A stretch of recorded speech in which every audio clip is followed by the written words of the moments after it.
I've been living through a silent hell in my own house for 5 years. 5 years of humiliation, demands, and disrespect. 5 years as my daughter-in-law's invisible servant. My name is Martha Sullivan, and I'm 66 years old. I taught English literature at Oak Ridge High School for 4 decades, and now, in what should be my golden years, I've become the unpaid housekeeper for my son Wesley and his wife Audrey. It all started when Wesley, my only child, married that woman. At first, Audrey seemed charming, smiling, polite, always commenting on how cozy my home was. What irony that she now practically considers it her own. I remember perfectly the day everything changed. They had just returned from their honeymoon in Maui, supposedly staying with me for only a week while they found an apartment. I had prepared the guest room with my best linens and stocked the refrigerator with their favorite foods. That first morning, Audrey came downstairs for breakfast wearing a silk robe that barely reached her thighs. She sat in my kitchen, looking around as if assessing newly conquered territory, and uttered the words that would set the tone for our relationship. "Martha, could you make me some coffee? With almond milk and no sugar?" It wasn't the request itself, but the tone. It wasn't a question. It was an order. There was no please, no grateful smile. It was the voice used to speak to someone beneath you, the voice used for the help. Of course, I made it for her. She was my son's wife. They had just gotten married. I wanted our relationship to be harmonious. It's just coffee, I thought. But it was never just coffee. That same day, Wesley explained they were having some financial problems. My son's graphic design business was going through a rough patch, and Audrey's job at a boutique clothing store wasn't generating enough income. They asked to stay with me just a few months until they could save for a deposit. And I, the devoted mother I've always been, agreed. Those few months turned into 5 years. 5 years of Martha, clean this. Martha, prepare that. Martha, my friends are coming for dinner. Without a single word of thanks. And I, like a fool, always obeyed, thinking it was the only way to keep my family together, to remain part of my son's life. But everything has a limit, and mine came 3 days ago, when Audrey burst into my kitchen like a hurricane, with that fake smile I've grown to detest, and a red dress that surely cost more than Wesley could afford. "Martha, I have wonderful news," she announced, sitting in my favorite chair and crossing her perfectly waxed legs. "My entire family is coming to spend Christmas here. It's only 25 people." The knife I was using to chop onions froze in midair. 25 people. As if that were a small number. As if I were a machine programmed to cook and clean endlessly. I've already spoken with my sister Naomi, my cousin Tyler, my brother-in-law Derek, my uncle Theodore. They're all coming. My nieces and nephews will be here, my second cousins, Naomi's kids. It's gonna be a perfect Christmas. She paused dramatically, waiting for my usual reaction of panic and subsequent submission. Then she continued, with that condescending tone she reserved exclusively for me. "Of course, you'll handle everything. The food, the cleaning, serving the tables. We'll need at least 3 turkeys, and that pecan pie you make. Oh, and you'll have to decorate the entire house. I want it to look perfect for the Instagram photos." She waited for my typical "yes, Audrey." But this time was different. This time something inside me broke for good. I looked her directly in the eyes with a calm that surprised even myself. "Perfect," I repeated, watching as her smile began to falter. "It will be a perfect Christmas for all of you, because I won't be here." The silence that followed was deafening. Audrey blinked several times, as if she hadn't heard correctly. Her mouth opened slightly, but no words came out. The clicking of her heels stopped abruptly. "What do you mean you won't be here?" She finally managed to articulate, her voice trembling slightly as she sat up straighter, her perfect posture beginning to crumble. "Exactly what you heard. I'm going on vacation. You can all cook, clean, and serve yourselves. I am not your employee." I watched the color drain completely from her face. Her hands began to shake. The coffee cup she was holding clinked against its saucer. For the first time in 5 years, Audrey was speechless. But, but Martha, she stammered, I already told everyone to come. It's all planned. You can't do this. Of course I can. It's my house. Those 4 words landed like a bomb in the kitchen. Audrey's jaw dropped, her expression shifting from shock to indignation. She shot up from the chair, her heels clicking again, but this time with desperation. This is ridiculous. Wesley won't allow this. Wesley can have whatever opinion he likes, but the decision has been made. For the first time, I was in control. But what she didn't know, what none of them knew, was that my decision wasn't spontaneous. I had been planning this for months, and I had my reasons. Reasons that would soon leave them all speechless. Audrey's expression morphed from shock to fury in a matter of seconds. Her cheeks flushed, and her eyes narrowed like a snake about to strike. She stepped toward me, invading my personal space as she always did when she wanted to intimidate me. You know what, Martha? I always knew you were selfish. But this is the absolute limit. Her voice became venomous, each word dripping with contempt. My family is coming from far away, some from across the country, and you're going to ruin their Christmas over a whim? A whim? 5 years of mistreatment, humiliation, and emotional abuse. And she called it a whim? I felt rage rise in my chest, but I remained serene. I had learned to control my emotions after so much time as her victim. That's not my problem, I replied with a calm that unnerved her even more. You should have consulted me before inviting 25 people to my house. Our house, she shrieked, losing her composure completely. Wesley is your son. This house will be ours one day. There it was. The truth that had always hovered in the air, but had never been spoken aloud. Audrey didn't see me as family. She saw me as a temporary obstacle before she inherited everything I had built with years of hard work and sacrifice. Interesting perspective, I murmured, watching her pupils dilate with panic as she realized what she had revealed. Very interesting.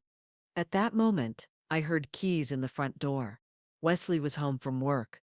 Audrey ran to him like a child tattling to her father, her heels clattering with desperate urgency. Wesley, Wesley, your mother has gone insane. She says she won't help with Christmas. She says she's going on vacation and leaving us alone with my entire family. I heard their muffled voices from the living room. Audrey spoke in a rush, her tone sharp and dramatic. Wesley murmured responses I couldn't make out. After a few minutes, their footsteps approached the kitchen.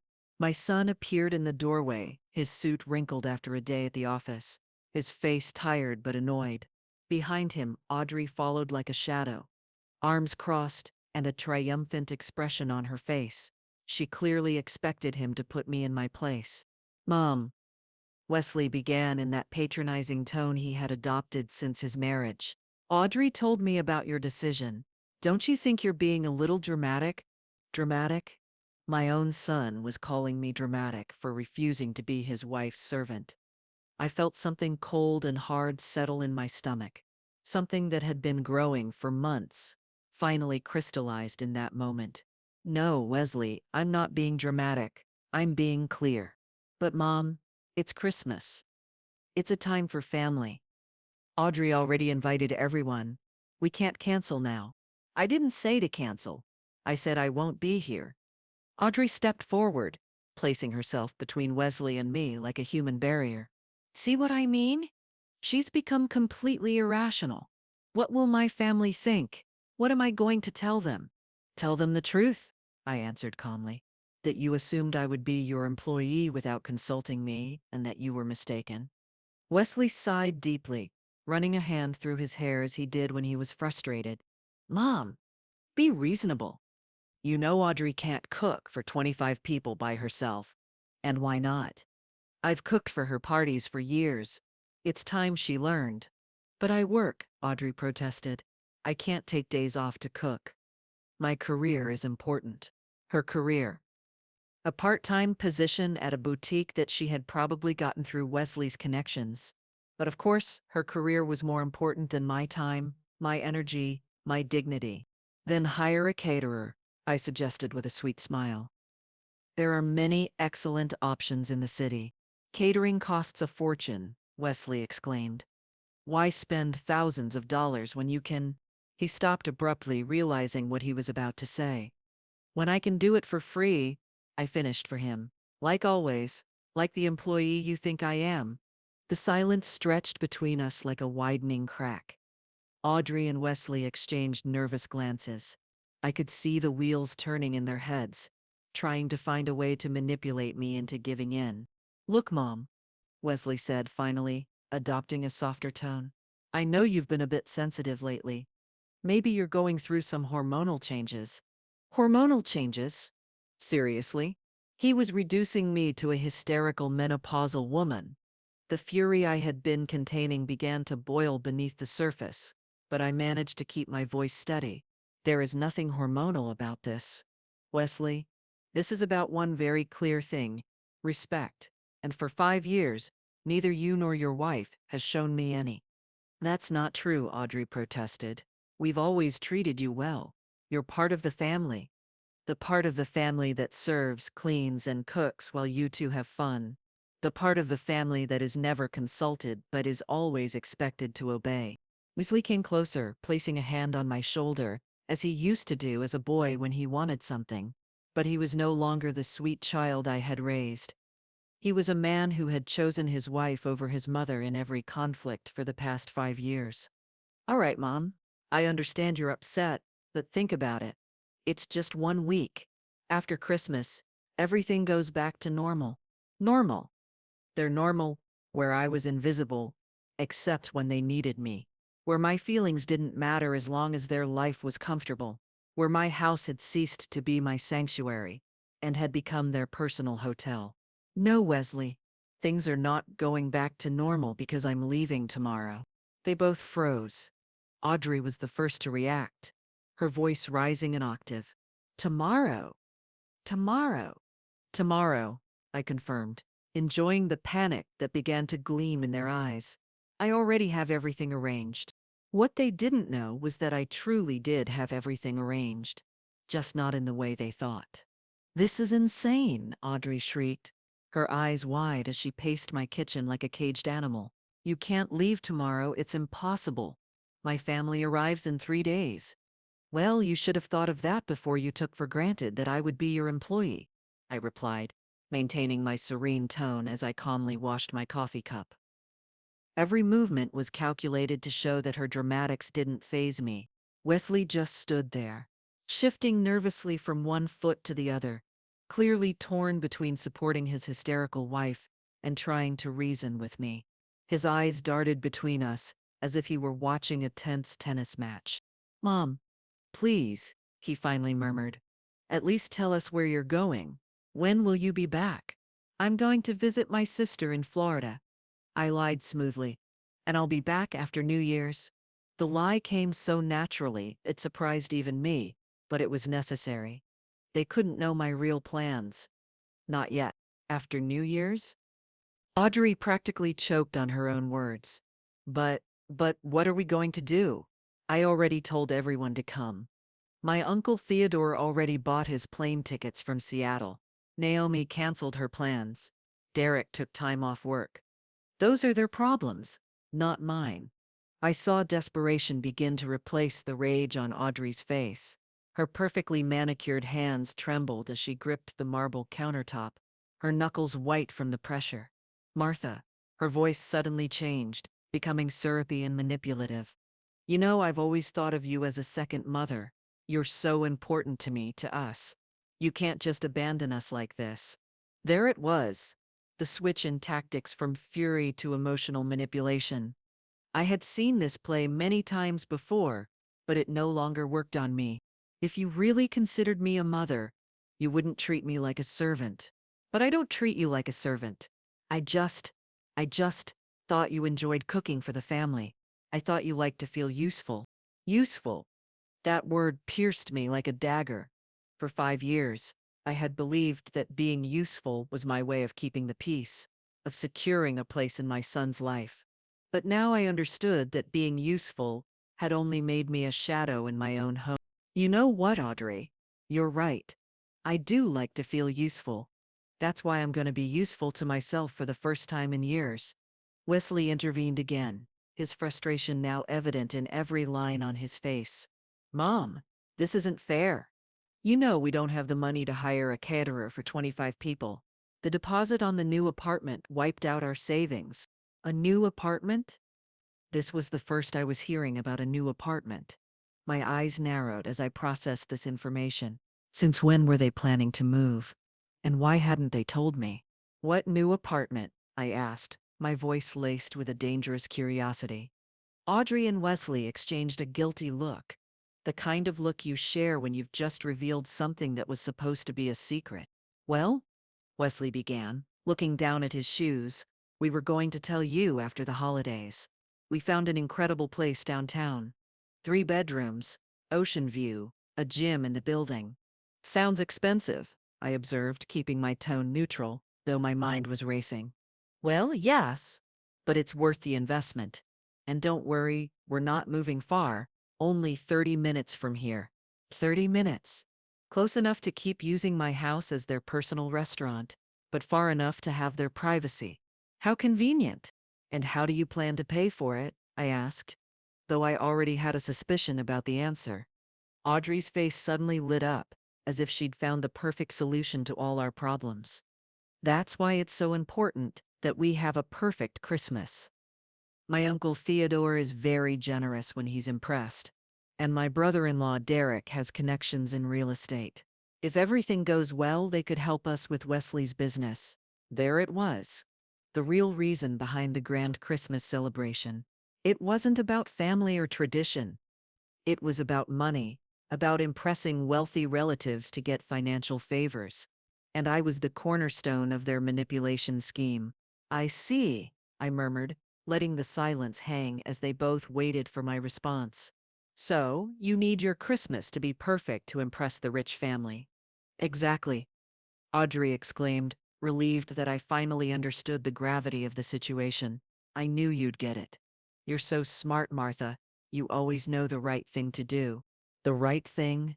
For 5 years, the right thing had been to sacrifice my comfort, my time, my dignity, to make their lives easier.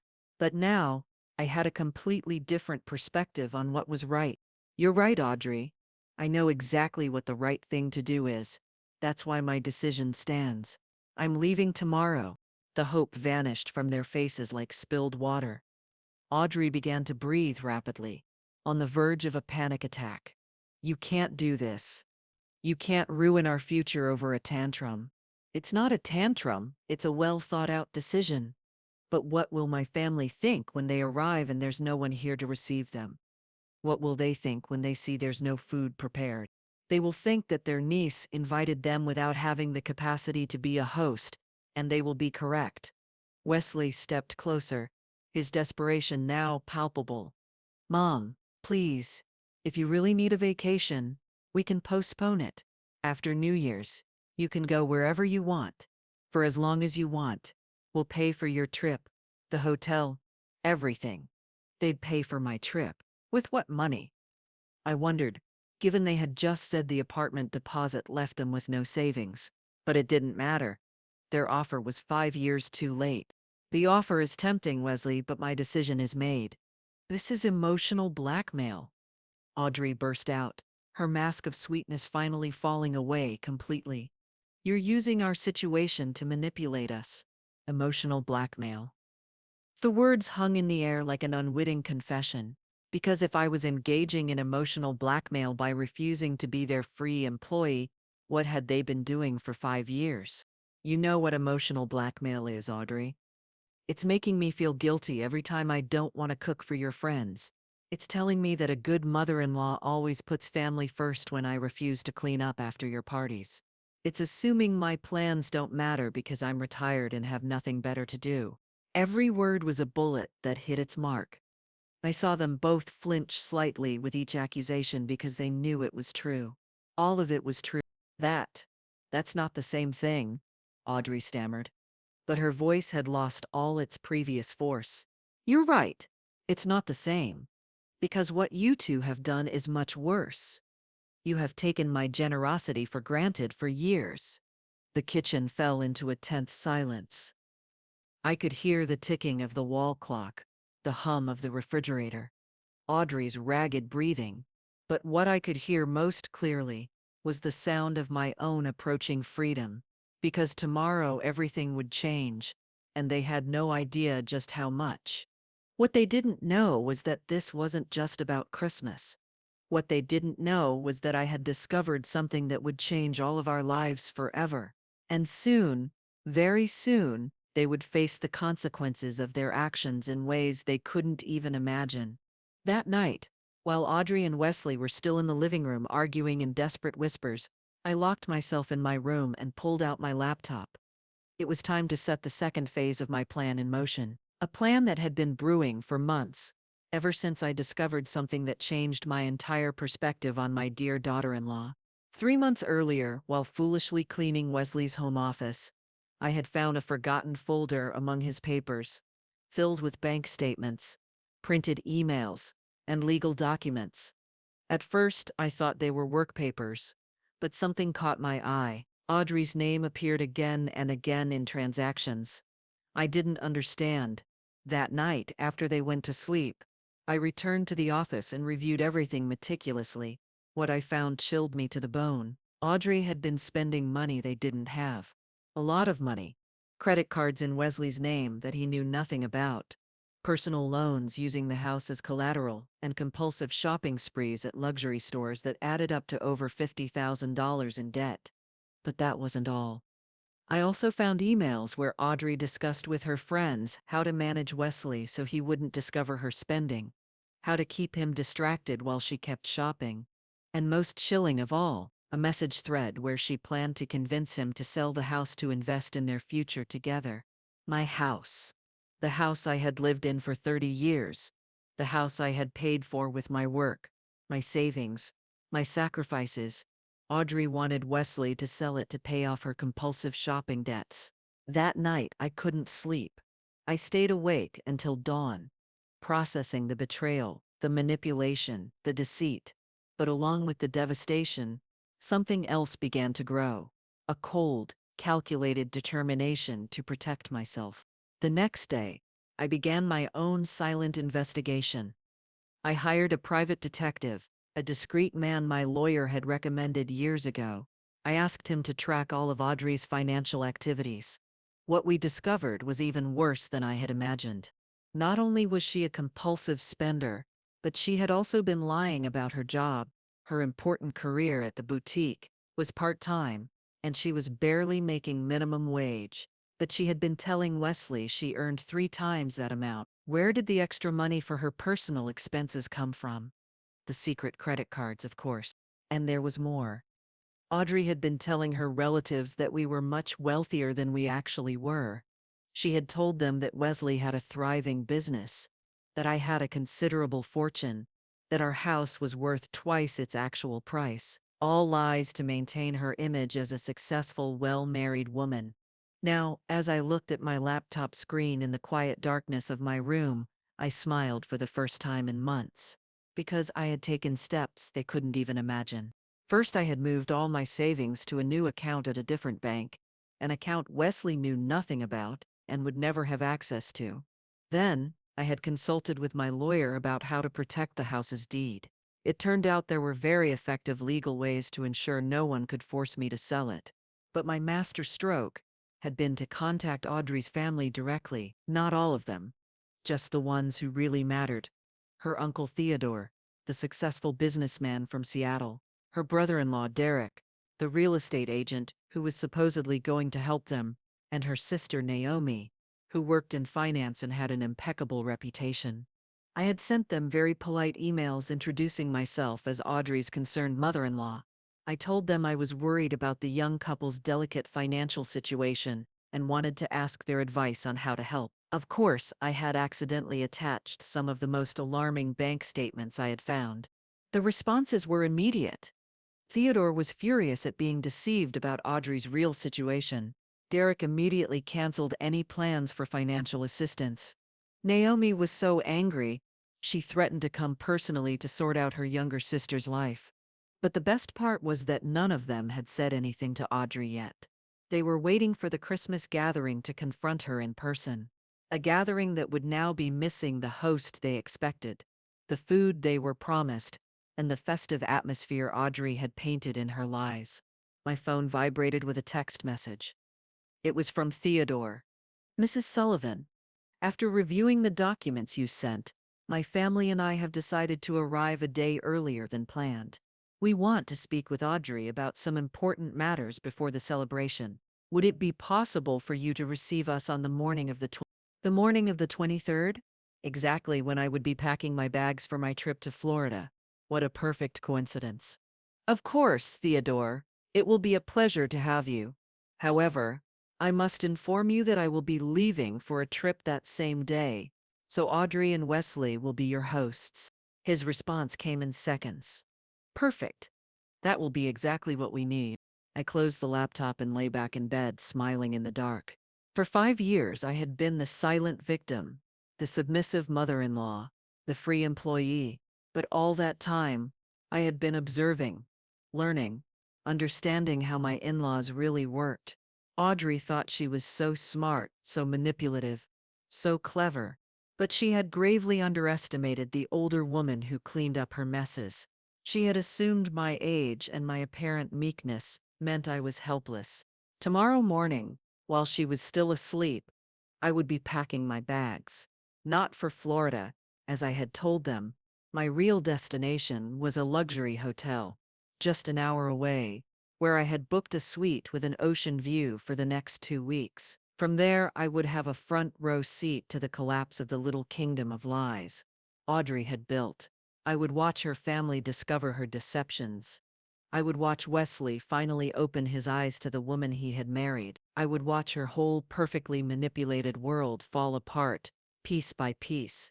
And best of all, I wouldn't have to lift a finger to make it happen. Audrey had dug her own grave with years of lies and deceit. I had simply taken the shovel out of her hands and shown her family where to look. Outside, I could hear that the argument in the living room had finally ended. Footsteps on the stairs, doors closing, the tense silence of a house full of unresolved conflicts. But I slept deeply that night. For the first time in 5 years, I slept with the smile of someone who knows that justice, even when it's late, always arrives. At 6 hours in the morning, my alarm clock sang like the anthem of freedom. I got up with an energy I hadn't felt in years. I showered peacefully and began to pack my bags. Every garment I folded was another step toward my independence. Every item I stored away was a silent declaration that I was no longer anyone's employee. Audrey and Wesley were still asleep. I could hear their deep breathing from the hallway as I carried my suitcases down the stairs.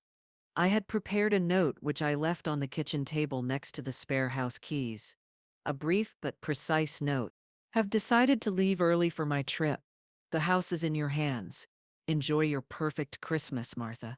What the note didn't mention was that I had made a few additional preparations before leaving, like completely emptying the pantry and the refrigerator. After all, if they were going to host 25 people, they needed to learn to be responsible for buying food. I had also locked away all my good china, my elegant tablecloths, and my Christmas decorations in my bedroom. If they wanted to impress the rich family, they would have to get their own supplies. But my final touch had been to cancel the cleaning service that came twice a week, a service that I paid for, but for which Audrey always took the credit for having a perfectly kept house. Starting today, she could experience what it really meant to keep a house clean on her own. The taxi arrived promptly at 7 in the morning. As the driver loaded my bags, I took one last look at the house where I had lived for 3 decades, a house that had been my sanctuary, then my prison, and now would once again be my fortress. Because even though I was leaving temporarily, this was still my house. I had every intention of reclaiming it completely. The hotel where I checked in was everything I had dreamed of during my years of forced domestic service. A spacious suite with an ocean view, 24-hour room service, and most importantly, absolute silence. No one shouting for me from the kitchen, no one expecting me to appear with fresh coffee, no one assuming my time had no value. My phone started ringing at 10:47 in the morning. Wesley, of course. Mom, where are you? We found your note, but why did you leave early? His voice sounded confused, still sleepy. He had probably just discovered the empty pantry and the fact that no one was there to make his weekend breakfast. Good morning, Wesley. I decided there was no point in prolonging the inevitable. You two have a lot to do to prepare, and I am very much looking forward to some rest. But, Mom, this is so sudden. Audrey is, well, she's pretty upset. Upset. What a diplomatic way to say she was having a full-blown panic attack at the realization that she would actually have to take charge of her own life. I'm sure she'll manage perfectly. After all, she's a very capable woman. There was a long pause. I could hear voices in the background.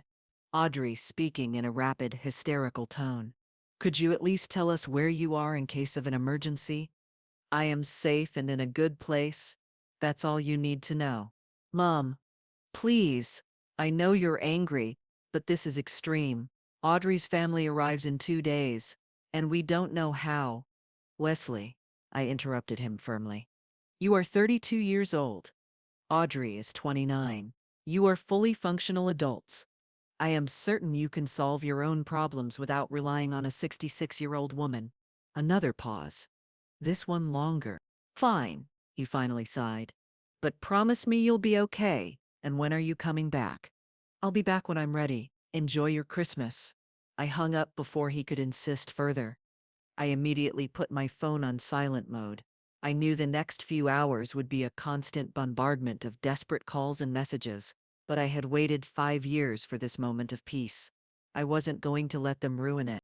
I ordered lobster thermidor from room service, something I would never have cooked for myself because it would have seemed too extravagant by the standards of austerity Audrey had imposed in my own home. As I ate slowly, savoring every bite, my phone blinked constantly with silenced notifications. The best part was yet to come, because tomorrow morning, exactly as I had calculated, Audrey's family would begin to arrive. They would not find the perfect Christmas she had promised them. Instead, they would find the raw reality of who the woman who had been living on lies for years truly was. At 3:00 in the afternoon, I finally checked my messages. There were 17 missed calls from Wesley, 31 from Audrey, and an avalanche of texts, escalating from confusion to pleading to outrage. But the message I was really interested in had arrived from Theodore at noon. Mrs. Sullivan, my family and I will arrive tomorrow at 8:00 in the morning as agreed. We look forward to meeting you personally and having that important conversation with Audrey. Thank you for your hospitality. Hospitality. If only he knew that by 8:00 tomorrow, the only hospitality they would find would be Audrey trying to explain why the house was empty, why there was no food, and why the generous mother-in-law she had boasted so much about had mysteriously disappeared. I replied to Theodore, I regret to inform you that I had to move up my trip due to unexpected family commitments. Audrey and Wesley will be delighted to host you. I'm sure you will have much to talk about. His response was immediate. I understand perfectly. In fact, this might be for the best. Some conversations are better in private. Private. Exactly what they needed. A private conversation between a woman who had been lying for years and a family that finally knew the truth about her financial deceptions. That afternoon, as I enjoyed a massage at the hotel spa, I allowed myself to imagine the scene that would unfold tomorrow morning. Audrey and Wesley waking up in a panic, making a last-minute run to the grocery store, desperately trying to create the illusion of hospitality they had promised. And then at 8:00 sharp, the sound of the doorbell announcing the arrival of the family who had come to collect on past due accounts. I couldn't help but smile as the masseuse worked on the knots of tension that had been in my shoulders for 5 years. Knots that were finally beginning to unravel one by one, just like Audrey's lies. The morning of the 23rd dawned with a clear sky, and my phone exploded with calls. I woke to the first call from Wesley at 6:30 in the morning. I didn't answer. While I leisurely ate eggs Benedict with smoked salmon on my suite's terrace, I decided to check the voicemails. The first was from Wesley. Mom, please pick up. Audrey is hysterical. We don't know what to make for breakfast for 25 people. The grocery store doesn't open until 8, and the family arrives at exactly that time. We need help urgently. Please, please call us. The second was from Audrey, her voice completely broken. Martha, I know you're mad at me, and I get why, but please don't make me look bad in front of my family. They traveled from so far away. My uncle Theodore came from Seattle. Naomi canceled important plans. I don't know how to cook for this many people. I don't even know where to start. I promise we'll talk later and fix everything. But right now, I desperately need your help. The third message was even better. Audrey again, now sobbing. Martha, I just checked the pantry and the refrigerator. Everything is empty. Why is there nothing? How am I supposed to feed my family? Where is the good china? Where are the Christmas tablecloths? Please at least just tell me where you put everything. Just that, please. Ah, yes. The dawning realization that running a household requires planning, effort, and actual money. The tardy understanding that food doesn't magically appear in refrigerators, that tables don't set themselves, that decorations don't install themselves by magic. But the message I was truly waiting for arrived at 7:15 in the morning. It was from a voice I didn't recognize, but it spoke with authority. Mrs. Sullivan, this is Theodore, Audrey's uncle. We arrived at the airport early and decided to come straight to your house. We expect to be there in 15 minutes. I'm very much looking forward to meeting you and having that conversation we've been planning. Perfect. They would arrive at the peak of Audrey and Wesley's panic. At 8:20, my phone rang. This time, I answered. Mom. Wesley's voice was trembling, on the verge of a nervous breakdown. Can you talk? Good morning, Wesley. Of course I can talk. How is your morning going? Mom, please don't do this. Audrey's family just arrived, and we have nothing to offer them. Literally nothing. Audrey is crying in the bathroom, and I don't know what to do. Have you explained the situation to them? What situation? How do I explain that my mother decided to go on vacation right when we needed her most? When they needed me most. Not when I needed respect or understanding or a simple thank you for 5 years of service. Only when they needed me. Tell them the truth, Wesley, that for 5 years you took it for granted that I would be your unpaid domestic servant, and that I finally decided I deserved a vacation. There was a pause. I could hear voices in the background, a mix of panic and confusion. Someone was speaking sternly, probably Theodore asking where the main hostess was. At least can you tell us where you always bought the food? What you used to make for special occasions? Anything to help? Wesley, I didn't always buy anything. I planned for weeks in advance. I researched recipes, made detailed lists, compared prices, and dedicated entire days to preparation. It wasn't magic. It was work. A lot of work. The silence on the other end told me he was finally beginning to understand the magnitude of what he had ignored for years. Look, he continued, his voice smaller. I know we've been inconsiderate, but right now I need practical solutions. What do I do with 25 hungry people in my living room?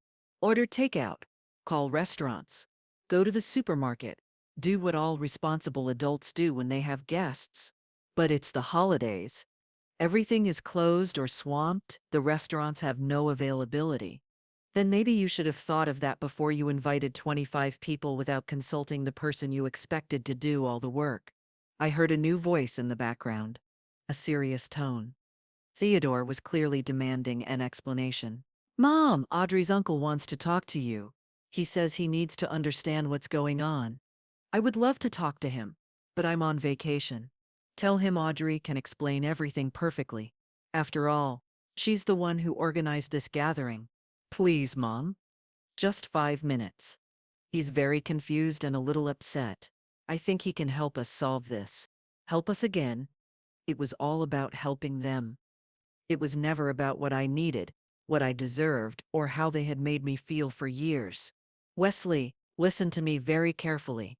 For 5 years, every time you needed something, I was there. Every time Audrey wanted to impress someone, I did the work.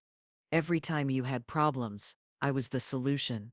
Today, for the first time in half a decade, you have to solve your own problems, and that is not my responsibility. But it's my family, he finally shouted, losing his composure. I heard Theodore's clear voice in the background. Young man, I need to understand what kind of family gathering you've organized. Where is the woman of the house? Where is the grandmother who invited us? Theodore had clearly understood from his conversations with Audrey that I was the matriarch who organized these events, the main hostess, the person responsible for the family's hospitality, and now there was no one. Just two confused adults finally facing the consequences of their own choices. Mom, please at least talk to him. Explain that there's been a misunderstanding. There is no misunderstanding, Wesley. There is a reality that you've refused to see for years. And that reality is that without mutual respect, there is no functional family. I hung up. This time I turned the phone off completely. It was time for the next phase. I went down to the hotel's business center. It was time to deploy the most delicious part of my plan. I sat at a computer and opened my email. I had several new messages from Audrey's family. The first was from Naomi, the financially responsible sister. Dear Martha, we've just arrived at your house, and the situation is quite confusing. Audrey told us you left for an emergency, but we don't understand why the house seems uninhabited. There is no food, no Christmas preparations, and frankly, Audrey's attitude is very strange. Could we speak by phone? The second message was from Theodore, his tone considerably more serious. Mrs. Sullivan, I respect that you had to travel for an emergency, but I need to understand what is happening in this house. Audrey cannot coherently explain why the food she promised is not here, why there are no Christmas decorations, or even why she did not know you would be gone. This does not align at all with the family picture she painted for us. Please contact me urgently. Perfect. It was exactly the opening I had been waiting for. I replied to both emails with a carefully constructed message. Dear Theodore and Naomi, I deeply apologize for the confusion. I was forced to move up my trip due to circumstances I would rather not discuss over email. However, I believe it is important for you to understand Audrey and Wesley's true situation before continuing with any Christmas plans. The documents I previously sent you reflect only part of the financial reality. If you truly wish to help Audrey, I suggest you have a very frank conversation with her about her spending habits and her unrealistic expectations regarding family support. Sincerely, Martha. I sent the message and waited. I didn't have to wait long. 20 minutes later, my hotel room phone rang. It was the front desk. Ma'am, you have a long-distance call. A Mr. Theodore says it's urgent. Put him through, please. Theodore's voice was tense but controlled. Mrs. Sullivan, thank you for taking my call. I need to ask you some direct questions about my niece. Of course, Theodore. I'm all ears. First, is it true that Audrey has been asking you to cook and clean for all her family gatherings? That is correct. For the last 5 years, every time you have visited or she has had guests, I have handled all the preparations. And when she told us about the elaborate dinners and perfect events, was she organizing them or were you? I planned everything from scratch. Audrey took the credit. There was a long pause. I could hear voices in the background. Clearly Theodore arguing with someone. Second question. The financial statements you sent us, are they real? Completely real. I obtained them directly from my son's personal files. And Audrey knows you discovered her debts? Until today, she had no idea that I knew about her secret spending or her lies about her income. I see. His voice had turned to ice. One more question. Why did you decide to leave at this exact moment? Because I grew tired of being treated like a domestic servant in my own house. Audrey assumed I would cook for 25 people without even asking if I was available or willing. The silence that followed was long and tense. Finally, Theodore spoke, his voice dripping with disappointment and contained anger. Mrs. Sullivan, my family owes you an apology. Audrey has been lying to us for years.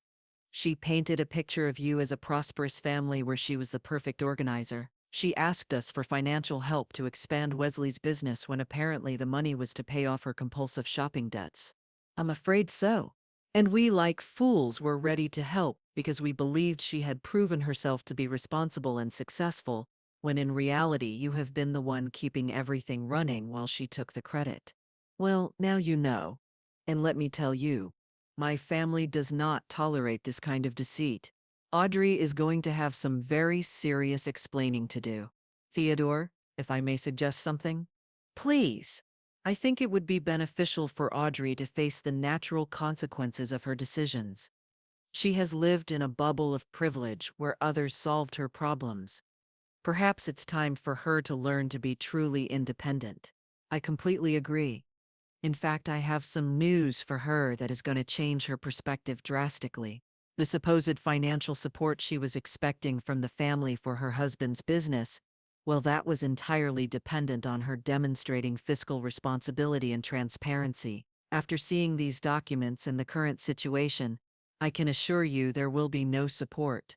My smile widened. I understand. But there's more.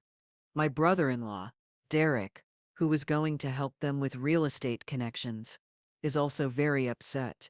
Apparently, Audrey had asked him to evaluate some properties for investment, including the house where you live.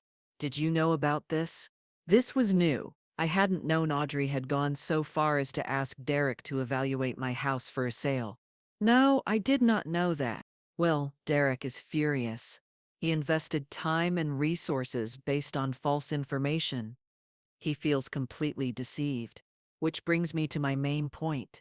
My family has decided that this perfect Christmas is going to become a family intervention. Audrey will have to explain every lie, every deception, every manipulation. A family intervention. This was even better than I had planned. Not only would Audrey have to face the logistical disaster of her party, but she would also have to account for years of deceit before her entire family. And what about the other relatives? They are all aware of the situation now.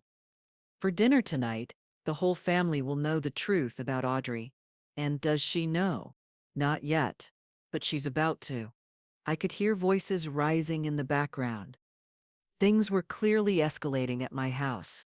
Mrs. Sullivan, I have to go deal with this situation, but I want you to know that my family respects you enormously for enduring this for so long and for having the dignity to walk away. Thank you, Theodore. That means a great deal to me. One more thing. When you are ready to return, we hope to meet you properly. The real Martha, not the employee Audrey pretended you were. It will be a pleasure. I hung up and leaned back in my chair, feeling a deep, warm satisfaction. At my house, Audrey's world of lies was crumbling piece by piece, exactly as I had planned. That evening, I hired a discreet car service to take me for a drive through my neighborhood, just to observe from a safe distance. The scene I found surpassed my wildest expectations. There were several rental cars parked haphazardly, and multiple grocery bags were scattered on the front porch, clearly abandoned mid-crisis. It was like watching a soap opera in real time, only 1,000 times more satisfying. My phone vibrated. It was a text from Naomi. Mrs. Sullivan, could you call me? I need to ask about additional documents. I called immediately. Mrs. Sullivan, she said, her voice tense. I'm reviewing my sister's financial situation, and it's worse than we thought.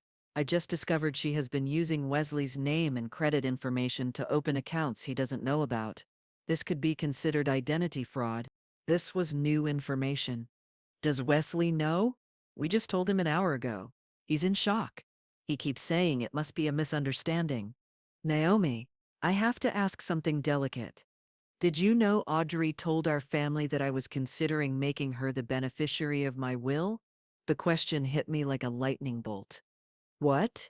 Yes, she told us you were planning to leave her the house, and a significant part of your savings. She used that as collateral for some of the loans she took out from family. The betrayal was even deeper than I had imagined. Naomi, I can assure you that is completely false. My will does not include Audrey as a beneficiary of anything. I figured as much, but she used that story to borrow over $20,000 from some of our cousins in California. $20,000 in debt that I was supposedly going to cover with my death. It was so twisted, so maliciously calculated. How is Audrey reacting to all this? I asked. There was a long pause. She's in complete denial. She keeps insisting it's all a misunderstanding, that you're being vengeful because you felt left out of the Christmas plans. Of course, even when confronted with irrefutable evidence, Audrey was still trying to play the victim. And the Christmas celebration? Naomi laughed bitterly. What Christmas? Audrey ordered pizza for 25 people because she didn't know how to cook anything else. We're eating off paper towels because she can't find the good plates. Instead of celebrating, we're having the most intense family showdown of our lives. Pizza for 25. The irony was delicious. What do you plan to do now? I asked. Some of us are leaving tomorrow. This isn't the family reunion we expected, but a few of us are staying to make sure she understands the consequences of her actions. All family loans are being called in immediately. The financial support for Wesley's business is gone, and we will be informing other family members to protect them from future manipulations. It was poetic justice. And Wesley? That's the saddest part. I think he truly knew nothing about her lies. He's devastated. My poor son. But I also knew this was the only way he would ever open his eyes. Naomi, there's one more thing you should know. When I return home, and I will return soon, I will be making some significant changes. Audrey will no longer have free access to my house. There will be new rules, new boundaries, and new consequences for disrespect. That sounds perfect. It's time she learned to live in the real world.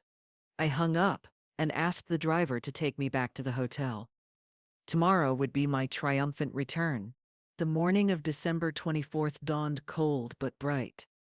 I packed my bags calmly and prepared for the final confrontation. Before leaving the hotel, I called my lawyer Richard. Martha here. Are all the documents we discussed ready? Perfectly ready, Martha. The changes to the will are notarized. The amendment to the house deed is registered, and the new residency agreements are ready for your signature. Perfect. I'll see you in an hour at my house. Are you sure you want to do this on Christmas Eve? Richard, there is no more perfect time. It's time my family learned the true meaning of gratitude. The taxi dropped me off at 10 hours in the morning. I opened the door with my key, and the house fell silent. Martha? Wesley's voice was incredulous, almost hopeful. Yes, I'm back. He appeared first with deep, dark circles under his eyes. Behind him came Audrey, a version I had never seen before. No makeup, wrinkled clothes, eyes swollen from crying. Then came the rest of her family. Theodore, stern and imposing. Naomi, holding a folder of documents. Derek and his wife, their faces etched with disappointment. Mrs. Sullivan, Theodore said, extending a hand respectfully. It is an honor to finally meet you. We are deeply sorry to have met under these circumstances. The honor is mine, Theodore. And don't worry, sometimes the truth needs to come out dramatically. Just then, the doorbell rang. It was Richard, my lawyer. Richard, thank you for coming. I believe we're all ready for the conversation we've been postponing for years. Richard entered, his presence immediately adding a legal weight to the room. Good morning, he said professionally. I am Richard Pemberton, Mrs. Sullivan's attorney. I understand there are some family and financial matters that require clarification. Audrey grew even paler. Why is there a lawyer here? Because after 5 years of emotional abuse, financial manipulation, and a total lack of respect, I have decided I need legal protection, I replied with icy calm. Legal protection from what? Wesley asked, genuinely confused.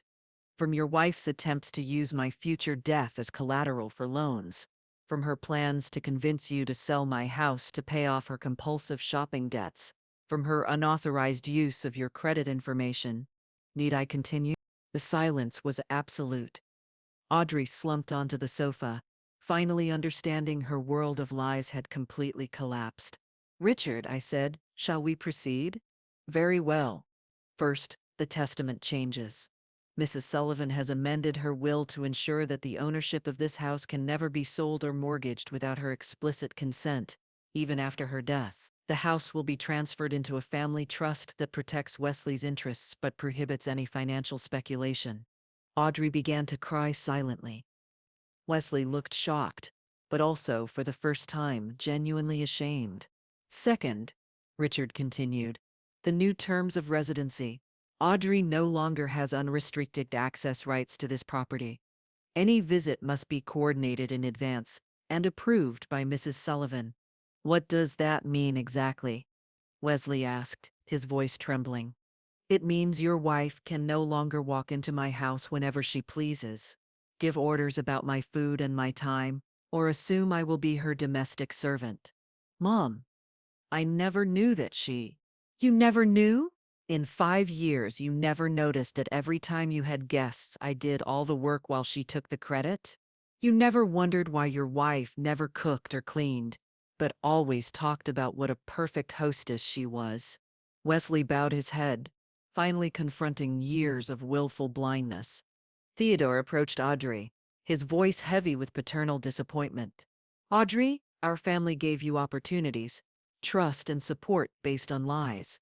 You made us unwitting accomplices in your disrespect toward a woman who deserved our admiration, not our contempt. Uncle, I never want. You never wanted what? To lie about your income? To commit identity fraud? To promise inheritances that weren't yours to give? To treat your mother-in-law like a servant? Audrey had no answer.